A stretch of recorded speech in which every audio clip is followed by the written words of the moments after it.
नमस्कार, आप देख रहे हैं रणक्षेत्र और मैं हूं आपके साथ शिवम दत्त मेहता। आज हमारा देश 75वां गणतंत्र दिवस मना रहा है। इस दौरान इंडिया गेट के कर्तव्य पथ पर भव्य परेड का आयोजन किया गया। परेड के साथ ही अलग अलग राज्यों की रंगीन झांकियां और विविध सांस्कृतिक कार्यक्रम भी आयोजित की गईं। देश के 75वें गणतंत्र दिवस समारोह में फ्रांस के राष्ट्रपति इमैनुअल मैक्रों मुख्य अतिथि रहे। वहीं राष्ट्रपति द्रौपदी मुर्मू के साथ कर्तव्य पथ पर पहुंचे पूरे सुदर्शन परिवार की तरफ से आप सभी को गणतंत्र दिवस की हार्दिक शुभकामनाएं हम दे रहे हैं। इसी के साथ अब चलते हैं आज के रणक्षेत्र के मुख्य मुद्दे पर।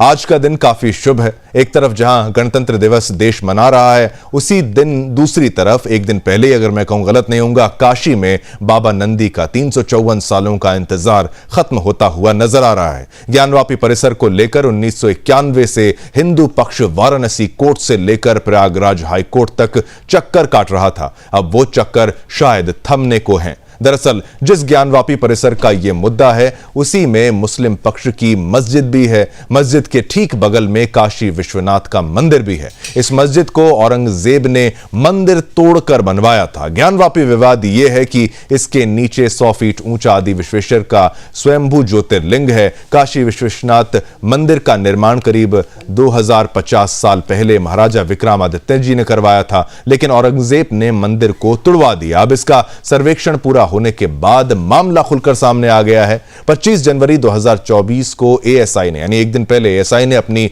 सर्वेक्षण की रिपोर्ट सार्वजनिक कर दी है। एएसआई ने, जिसके बाद रिपोर्ट में भी सामने आ गया है कि ज्ञानवापी में मंदिर का स्ट्रक्चर मिला है। श्री राम मंदिर के प्राण प्रतिष्ठा के बाद भक्तों का कहना था कि यह तो बस अयोध्या, जो जिसका जिक्र करते हैं, अयोध्या तो बस झांकी है, अभी काशी मथुरा बाकी है। यह नारा भी आपने सुना होगा और अब यह सामने आ रहा है और उभर कर सामने आ रहा है। लगता है उनकी बात अब सच भी होने वाली है। यह साल सनातन के लिए शायद एक वरदान जैसा भी लग रहा है। इस पर सवाल तो कई उठते हैं कि अब काशी विश्वनाथ का निर्माण पूरा कब किया जाएगा, ज्ञानवापी का जो मामला है उसको हल कब किया जाएगा और बाबा नंदी का इंतजार कब खत्म होगा। मुस्लिम पक्ष अब किस तरह से रोक लगाने की कोशिश करेगा। सवाल बहुत सारे हैं, लेकिन उससे पहले सच के सामने आने की खुशी भी है। अपने सवालों पर हम बात भी करेंगे। हमारे साथ पैनल में एक्सपर्ट्स भी जुड़ेंगे, उनका भी स्वागत किया जाएगा। लेकिन उससे पहले आप देखिए ज्ञानवापी मामले पर हमारी ये स्पेशल रिपोर्ट।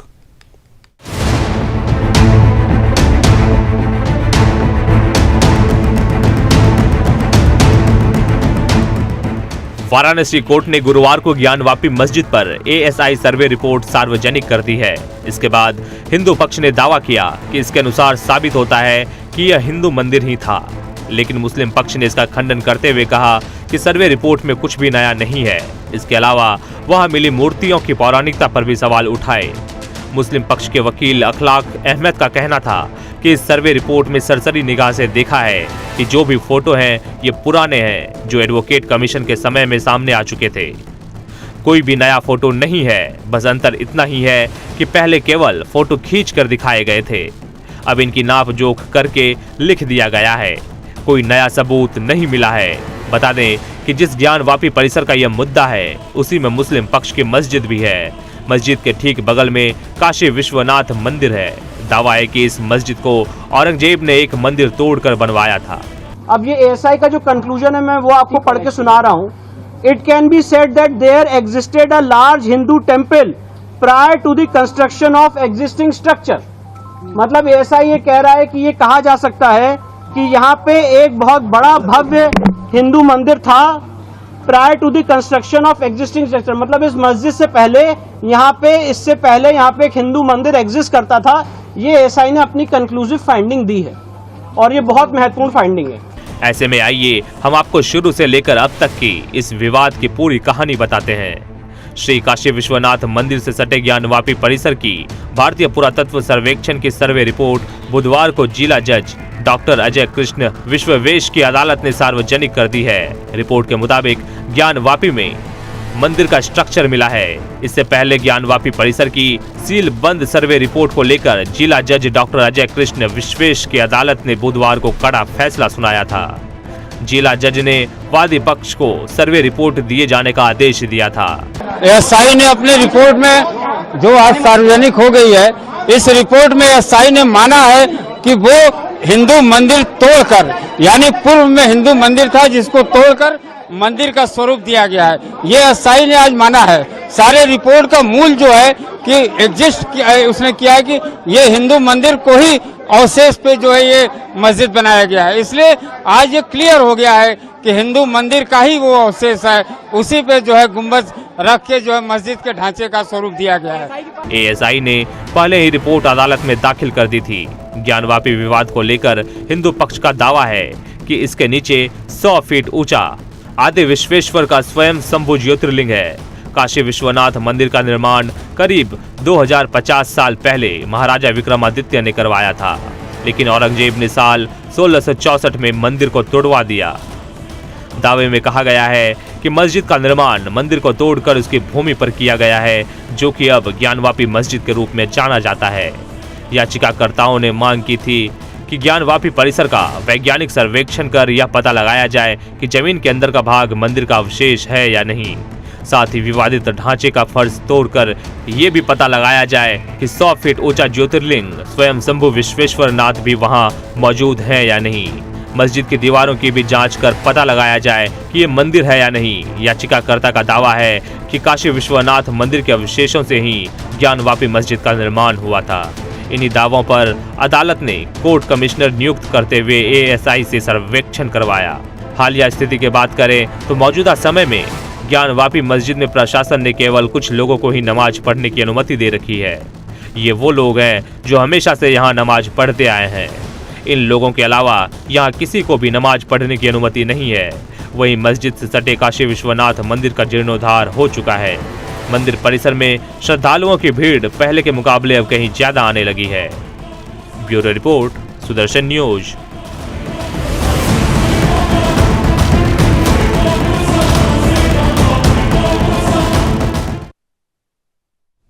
और इसी के साथ आपने देखा कि सालों का जो इंतजार था, कि कहा जाता है ना कि जब तक सबूत आप नहीं देते तब तक कोई बात को मानता नहीं। लेकिन आप कभी अगर ज्ञानवापी को वहां पर देखें, उस ढांचे को वहां पर अगर आप देखें तो साफ आपको दीवारें भी नजर आएंगी। मंदिर से जुड़ा हर प्रमाण आपको वैसे ही देखते ही समझ आएगा। जो कहते हैं इसको प्रत्यक्ष को प्रमाण की आवश्यकता क्या है, जो दिख रहा है वो सामने वो समझ भी आ रहा होता है। लेकिन फिर भी क्योंकि मामला कोर्ट में था, इसमें आपको सर्वे कराना पड़ेगा, आपको देखना पड़ेगा, जांच परख करनी पड़ेगी। शुरुआत इसकी जिस तरीके से वहां पर हुई थी, वो वजू खाने का भी जैसे जिक्र किया गया था, जिसको फव्वारे का नाम देने का प्रयास किया गया था, एक अपमान, एक और अपमान के रूप में आप इसको भी समझिए। लेकिन अब जब सर्वे की रिपोर्ट सामने आई है, कई बड़े खुलासे उसमें किए गए। उसमें यह कहा गया है कि इस ढांचे के नीचे, उसमें बहुत पहले समझ में यह आ रहा है कि वहां पर एक पुराना और विशाल हिंदू मंदिर होता था, और वहां पर जो खंभों का इस्तेमाल किया गया है, हिंदू मंदिरों के खंभों का इस्तेमाल करके ही वहां पर मस्जिद का निर्माण किया गया है। और कई जगहों पर तो बिल्कुल काम चलाओ काम किया गया, केवल कुछ चीजों को घिस दिया गया, मिटा दिया गया, और तमाम सबूत वहां पर मिलते गए। वहां पर देवी देवताओं की मूर्तियां मिली हैं, शिलालेख वहां पर मिले हैं, और इतने सारे प्रमाण मिलने के बाद अब यह मामला आगे किस तरीके से जाता है। गेस्ट्स भी हमारे जुड़ेंगे कुछ ही पलों में आपके टीवी स्क्रीन पर, वो भी आ जाएंगे जो आज चर्चा को और बेहतर ढंग से आपको समझा पाएंगे कि आखिर यह मामला अब यहां से और कितना आगे जा रहा है। लेकिन अब जब राम मंदिर का मामला जो है वो सुलझ चुका है, सारी दुनिया यहां पर जश्न भी मना रही है। केवल हिंदू ही नहीं, जो भी सत्य में विश्वास रखता है, जो भी सच्चाई में यकीन रखता है, उसके लिए यह विजय के रूप में था राम मंदिर का बनना अयोध्या में। उसी तरीके से बाकी जगहों पर, और बाकी जगहों की बात भी क्या करूं, महत्वपूर्ण काशी और मथुरा, दो महत्वपूर्ण स्थानों का अगर जिक्र किया जाए हिंदू धर्म के लिए, तो उनका आगे क्या होगा, उसमें अब यह जो काशी का मामला है और ज्यादा साफ होता नजर आ रहा है। मैं चाहूंगा हमारे गेस्ट कुछ ही पलों में आपके टीवी स्क्रीन पर वो भी आ जाएं, ताकि इस चर्चा को हम आगे बढ़ाएं।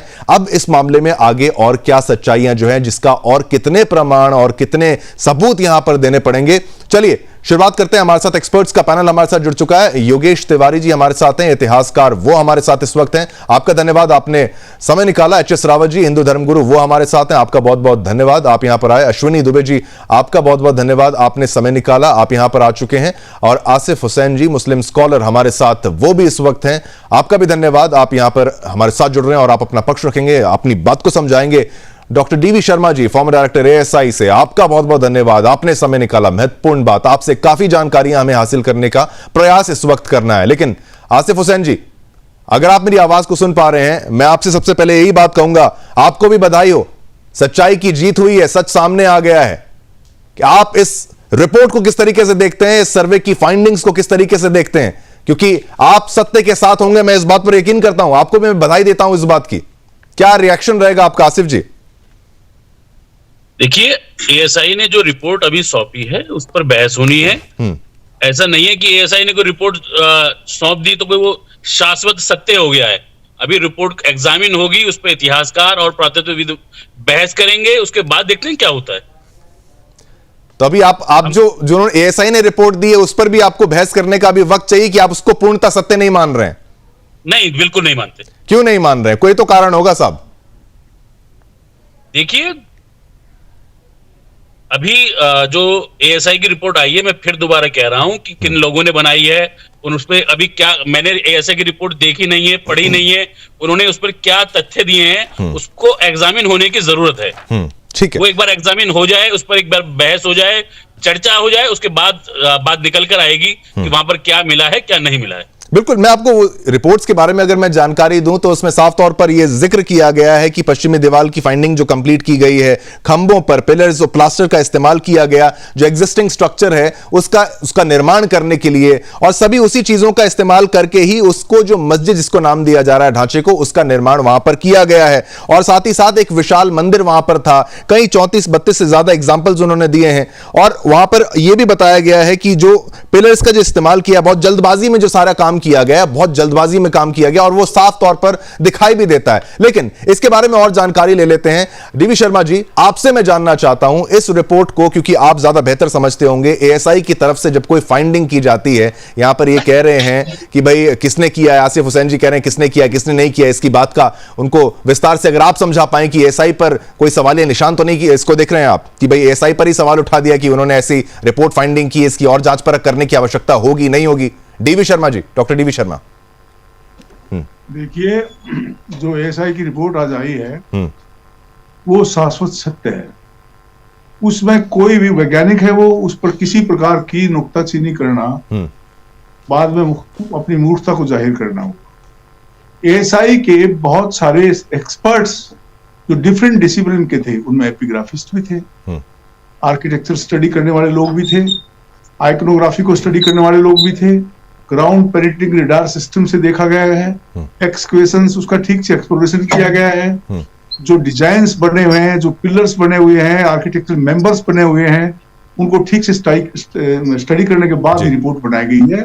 वो बिल्कुल वैज्ञानिक है, उसमें किसी प्रकार की भी कोई गलती नहीं है। एएसआई की रिपोर्ट स्टैंड करेगी एंड तक, और अगर ये कहीं गिर जाए तो मैं इसके लाखों प्रमाण दे सकता हूं कि ये रिपोर्ट इसलिए नहीं गिर सकती क्योंकि सत्य कभी गिरता नहीं है। आप जो वास्तुशास्त्र में, विष्णु धर्मोत्तर पुराण में, आपके अग्नि पुराण में, और जितने मानसार में, हमारे शिल्प शास्त्रों में, हमारे शास्त्रों में व्याख्या की है आर्किटेक्चर की, और उस आर्किटेक्चर के हिसाब से ही ये मंदिरों का निर्माण होता था। मंदिरों के निर्माण, वो मंदिरों के जो निर्माण हुए हैं, जो पिलर्स बने हैं, ब्रैकेट्स बने हैं, यूज बने हैं, डेकोरेशन हुई है, साज सज्जा की गई है, प्राण प्रतिष्ठा के बाद जो गर्भगृह था उसमें प्रधान देवता की प्रिजाइडिंग डीटी की जो स्थापना की गई है, ये सारे लक्षण बिल्कुल आपको प्रदर्शित होते हैं उसमें, और वो सिद्ध करता है कि ये एक मंदिर था। इसमें अकट्ठ प्रमाण है, इसमें कोई बाद में, और ये भी सत्य है कि औरंगजेब ने उसको तोड़ के बनाया। औरंगजेब ने यहाँ ही, मैं आपको बताता हूँ, 712 से जब मीर कासिम ने सिंध और मुल्तान के को जीता और वहां से हिंदुओं को भगाया, पलायन हुआ सनातन धर्म को, तो लाखों मंदिरों को तोड़ा, तो 400-500 मंदिर वहां तोड़े गए सिंध और मुल्तान में। और लगातार आप देखिए हरियाणा में, पंजाब में, नॉर्थ वेस्ट में जितने मंदिर है, आपके दक्षिण भारत तक चले जाइए। इस्लाम में मूर्ति भंजन करना अपने आप को बहुत उत्साहित मानते हैं। ये एक, और इस बात को हमें स्वीकार करना चाहिए।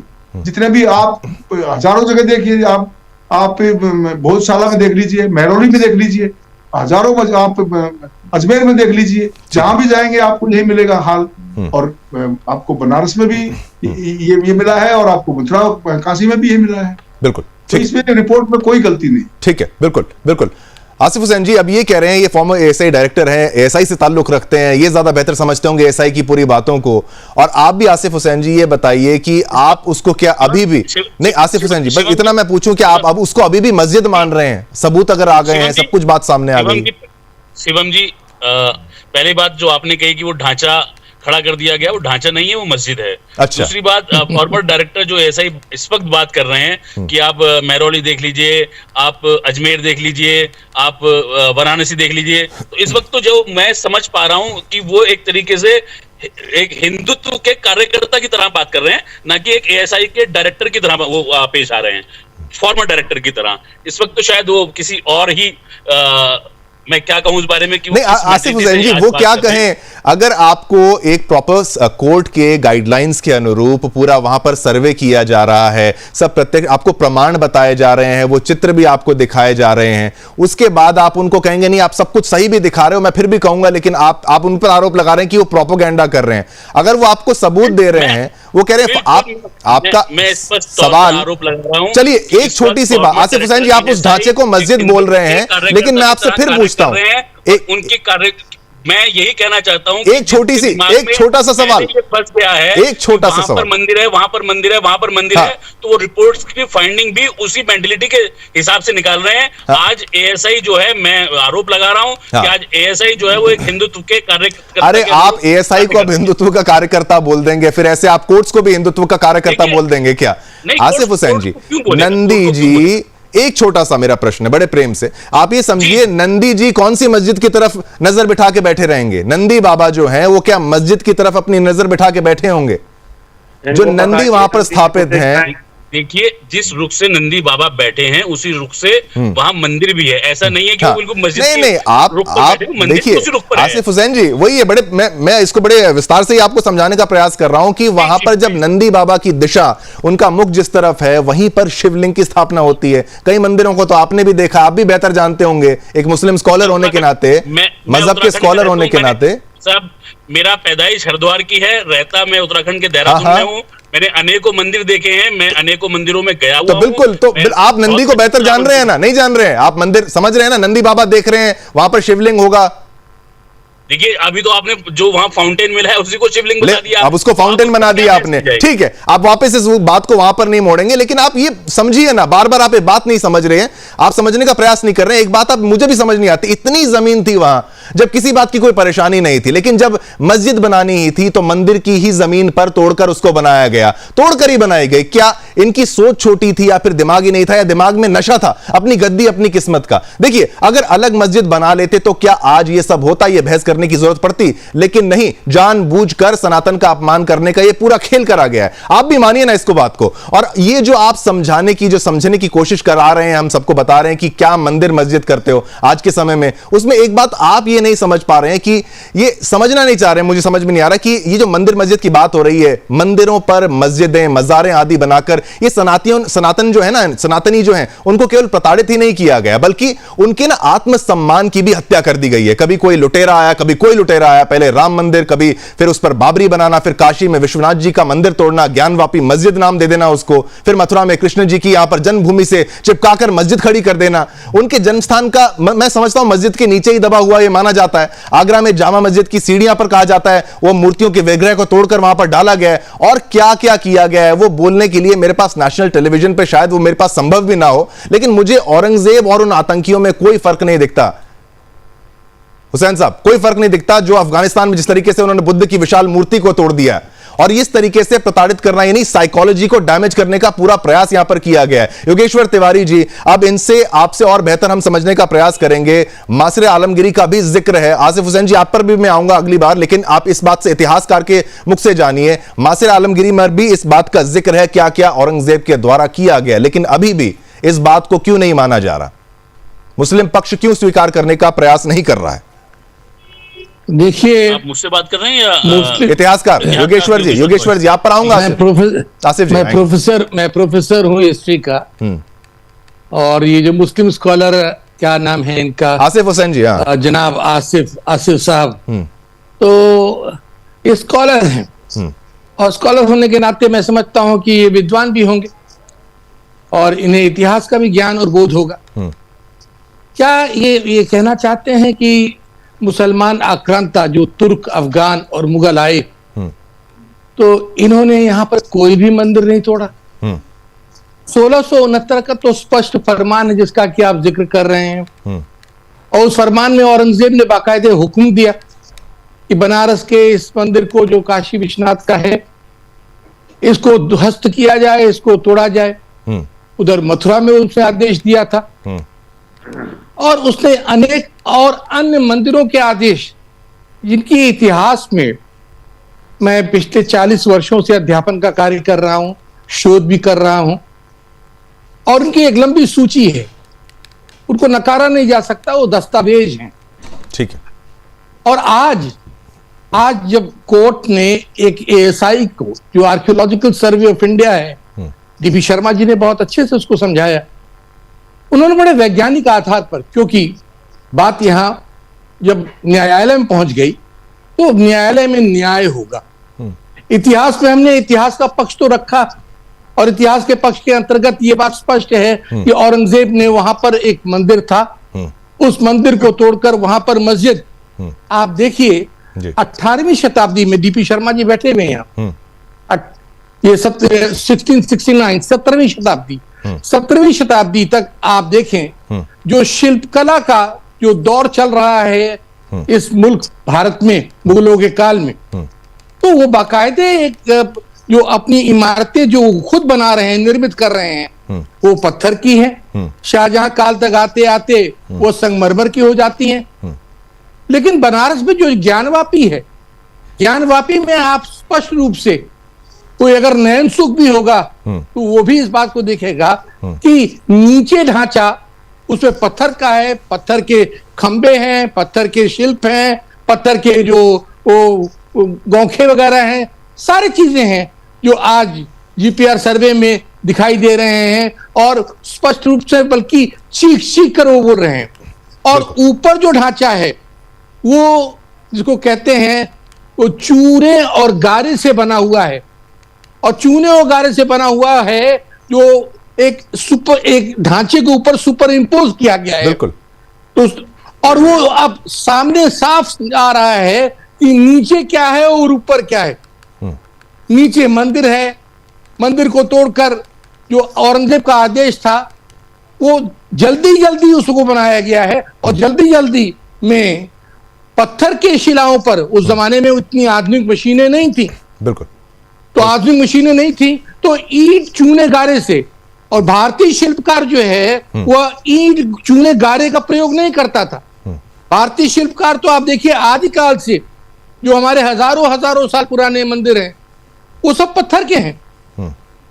ठीक है। हमारे आर्टिस्ट को, हमारे आर्टिजन्स को जो वेट मेसनरी है वो पसंद नहीं थी। डीपी शर्मा जी इसकी पुष्टि करेंगे। ठीक है। वो हमेशा ड्राई मेसनरी को वो प्राथमिकता देता था। ठीक है तिवारी। और यहाँ पर आप देखें तो जो स्ट्रक्चर है वो सुपर इम्पोज है उसके ऊपर, और साथ में इतिहास के दस्तावेज। बिल्कुल। वो दस्तावेज दोनों को आप मिला लीजिए, एएसआई की रिपोर्ट मिला लीजिए, इतिहास के दस्तावेज मिला लीजिए, और जनाब आसिफ साहब जो स्कॉलर हैं, अगर वो आंख मूंदना चाहते हैं तो आंख मूंद लें, तो फिर फैसला अदालत ही करेगी। इतिहासकार इनको सुबह से शाम तक क्या 365 into 24 into 7 अगर हम रोज समझाते रहें, रोज इनको प्रमाण दिखाते रहें, तब भी ये नहीं समझेंगे। और उसकी आवश्यकता पड़ती है तो क्यों पड़ती है? एच.एस. रावत जी, मैंने जिस तरीके से पहले भी जिक्र यहां पर किया गया था, केवल उन्हीं स्थानों का चुनाव किया गया जहां पर अधिक महत्व था हिंदू धर्म को लेकर, चाहे वहां पर काशी का जिक्र किया जाए, चाहे अयोध्या का जिक्र किया जाए, चाहे मथुरा का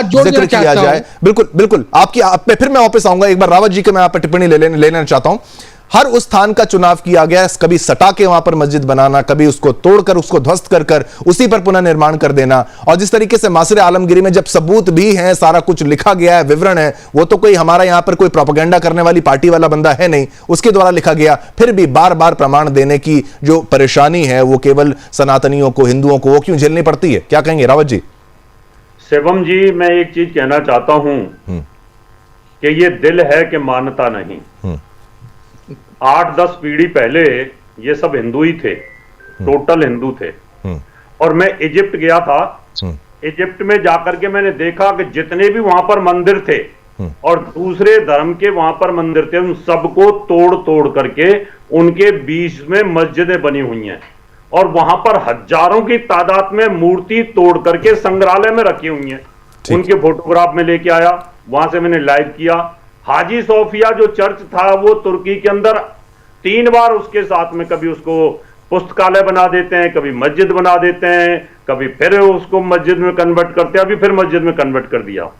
इस्लाम का जो इतिहास है ना, वो जब से इस्लाम 1445 पहले से जब से आया तब से लेकर के मक्का मदीना में भी 360 मूर्तियां थी, मोहम्मद साहब ने सारी तोड़वाई, वो तो इनके इतिहास के अंदर भी है, उसको भी ना करेंगे ये। अभी तालिबान के अंदर विश्व की सबसे बड़ी मूर्ति थी महात्मा बुद्ध की, जब वो नहीं टूटी तो उसके अंदर बम लगा करके, डायनामाइट लगा करके उसको तोड़ा गया। ये कभी मानेंगे नहीं, क्योंकि जिस दिन अगर ये अपनी गलती एक्सेप्ट कर लें तो उस दिन ये सच्चे मुसलमान ना बन जाएं। इसलिए तो गुरु गोविंद सिंह ने कहा है कि ये पूरा हाथ तेल में डाल दो, फिर तिल में डाल दो, जितनी बार कसम खा लें इन पे यकीन मत करना। हमेशा धोखा दिया है, हमेशा हमारे राजाओं को धोखे में बुला करके समझौता करके उनकी गर्दनें काट दी हैं। तो इतिहास ही ऐसा बना हुआ है पूरा की पूरा। तो यहाँ पर ये आसिफ हुसैन कैसे हाँ कर लेंगे किसी बात को? अगर ये हाँ कर ले तो सच्चे मुस्लिम स्कॉलर ना हो जाए? फिर तो इस्लाम, ये तो टीवी में दिखाते रहे इस्लाम बड़ा सच्चा है, लेकिन ये टीवी पे पता चलता है आकर के कि इस्लाम के लोग धर्मगुरु कैसे हैं, मानते नहीं है। अरे काशी में तो आपका कोई लेना देना नहीं था, वहां तो काशी में मुसलमान नाम की चीज नहीं थी, मस्जिद क्यों बनाई? मथुरा में मुसलमान नहीं था, वहां पर क्यों मस्जिद बनाई आपने? अयोध्या में मुसलमान नहीं था, क्यों बनाई? जानबूझ करके धर्म को भ्रष्ट करने के लिए इनको पूरे अच्छी तरीके से पता है, पूरा इतिहास पता है, लेकिन मानेंगे नहीं इस बात को। ठीक है आसिफ हुसैन जी, आप पर मैं आता हूं, फिर मैं दुबे जी आप पर भी आऊंगा। लेकिन आसिफ हुसैन जी ये कह रहे हैं बार बार हमें यहां पर प्रमाण देने की आवश्यकता क्यों पड़ रही है? सब कुछ वहां पर सबूत है, आप जानते हैं वहां पर तोड़कर बनाया गया, बुत परस्ती करना, वो सब तमाम चीजें उन्होंने आप पे आरोप जो लगाए रावत जी ने, उनको स्वीकार क्यों नहीं कर लिया जाता? और उसका उत्तर एक तरीके से यहां पर दे दिया जाए कि भाई ये कब तक चलता रहेगा, कब तक आप प्रमाण मानेंगे? सच्चाई अगर सामने आ रही है तो उसको मान लिया जाना चाहिए ना, वो भी तो एक बड़प्पन के रूप में ही देखा जाएगा। आसिफ हुसैन जी अगर हमारे साथ हैं तो ठीक है। तब तक दुबे जी, अब मैं आपसे अब ये पूछूं कि एक और बार बार जैसे सबूतों की झड़ी है वो लगानी पड़ती है, वो सबूत दिखाने पड़ते हैं, और इसके बाद सर्वे, कभी कुछ फिर अपील करना, ये सब करना, कानूनी रूप से ये लड़ाई अब कितनी दिनों तक आगे चलती रहेगी और नेक्स्ट स्टेप क्या होगा? इस फाइंडिंग का कितना इफेक्ट इस पूरे केस में आपके हिसाब से देखने को मिलेगा? दुबे जी।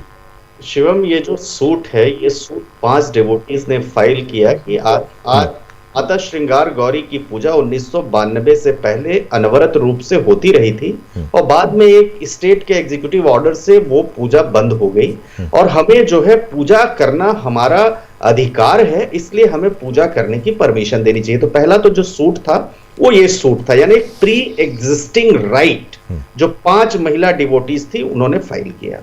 अब उसमें एक सर्वे, चूंकि सिविल प्रोसीजर कोड में प्रोविजन है कि किसी जगह पर क्या है उसका असली स्वरूप, वो स्वरूप पता लगाया जा सकता है, तो एक एप्लीकेशन लगी कि सर्वे करवा दिया जाए। कोर्ट कमिश्नर गए, कोर्ट कमिश्नर ने रिपोर्ट सबमिट किया। उसके बेसिस पर कुछ ऐसे वहां से एविडेंस मिले जिससे हुआ कि साइंटिफिक इन्वेस्टिगेशन की जरूरत है, खास तौर से क्योंकि मुस्लिम पक्ष, मस्जिद मैनेजमेंट कमेटी वहां पर हर बार मना करती रही कि यहां पर जो है पहल का कोई मंदिर नहीं है। उसी समय प्रभु शिव का शिवलिंग मिला और उसको और वजू खाने की दोनों जगहों को सुप्रीम कोर्ट ने प्रोटेक्ट कर दिया।